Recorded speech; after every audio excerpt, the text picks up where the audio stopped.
Bulletin में आगे बढ़ते हैं। अंकिता भंडारी को न्याय दिलाने के लिए पूर्व मुख्यमंत्री हरीश रावत ने एक दिन का धरना प्रदर्शन किया। देहरादून के गांधी पार्क में हरीश रावत पूरी रात धरने पर बैठे। हरीश रावत अंकिता भंडारी हत्याकांड में वीआईपी के नाम के खुलासे की मांग कर रहे हैं और साथ ही हरीश रावत ने अंकिता भंडारी केस को लेकर हो रही राजनीति पर भी सवाल खड़े किए।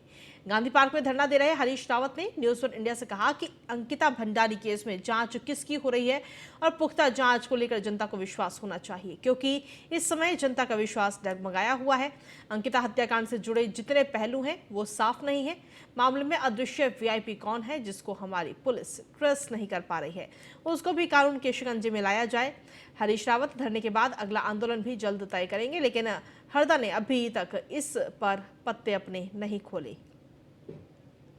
अंकिता भाई मर्डर केस में सीबीआई जांच व राज्य सरकार की दूसरी खामियों पर हरीश रावत पूर्व मुख्यमंत्री बीते 24 घंटे से धरना दे रहे हैं। रात्रि में भी वो इसी टेंट में थे। हमारे साथ रावत जी हैं। रावत जी, एक बड़ा संदेश आपने दिया, 24 घंटे से आप धरने पर हैं, रात्रि विश्राम भी आपने यहीं पर किया है और विपक्ष भी आपके साथ है, क्या कहेंगे? अंकिता का बलिदान ही अपने आप में बहुत बड़ा वो है।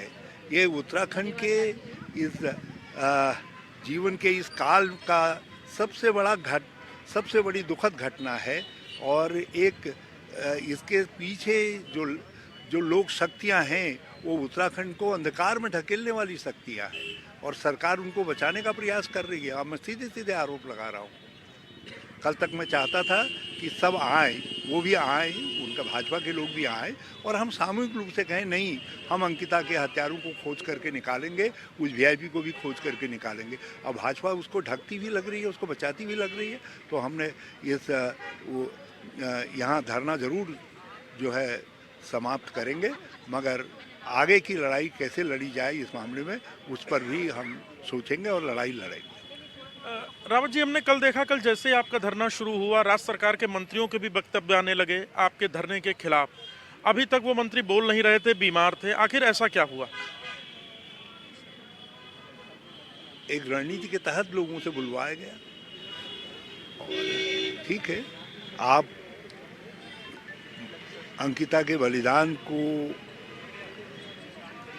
तुच्छ दिखाना चाहते हैं, आप वीआईपी को बचाना चाहते हैं, तो ये उत्तराखंड उस वीआईपी को देखना चाहता कौन है, वो कलुषित चेहरा जो हमारे उत्तराखंड की अस्मिता के साथ खिलवाड़ करना चाहता था। तो ये तो जनता भर भाजपा है। एक तरफ सारा उत्तराखंड है, दूसरी तरफ भाजपा उस वीआईपी के साथ खड़ी है। देखते हैं इस लड़ाई में लड़ाई लड़ेंगे, कौन जीतता है देखेंगे।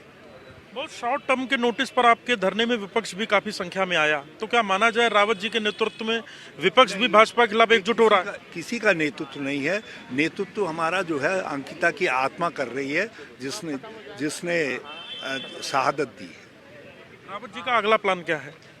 आप देखते हैं क्या इसके बाद करेंगे।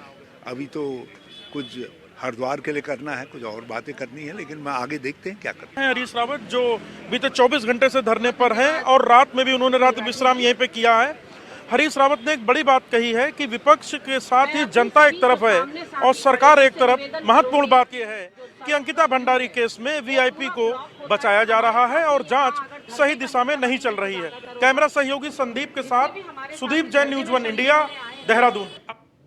और अधिक जानकारी के साथ विशेष संवाददाता सुदीप जैन हमारे साथ लगातार बने हुए हैं। सुदीप, देखिए, करीब 24 घंटे का ये धरना प्रदर्शन करते हुए नजर आए हरीश रावत उन्होंने, और इस दौरान काफी संख्या में विपक्ष वहां पर मौजूद भी रहा। और क्योंकि आप खुद वहां पर कवर करने के लिए गए थे, आपने खुद हरीश रावत से भी बात की।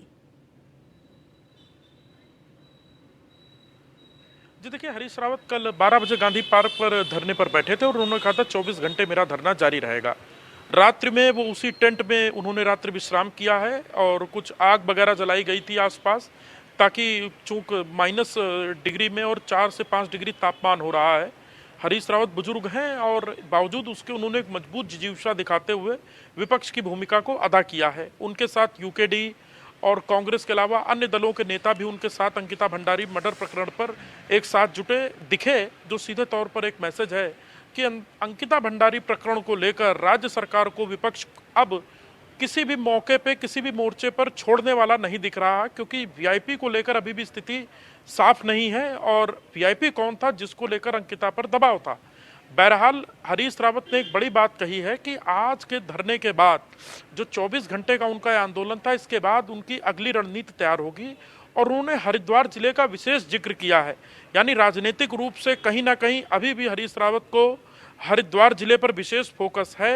भले ही वो वहां से पूर्व में चुनाव हार चुके हों, उनकी पुत्री हरिद्वार ग्रामीण से विधायक हो, पर हरिद्वार के मसले को लेकर उन्होंने प्राथमिकता दी है। और देखना महत्वपूर्ण होगा कि हरिद्वार जिले पर अगला उनका क्या एक्शन प्लान होगा और किस प्रकार से राज्य सरकार को घेरने की रणनीति तैयार करेंगे।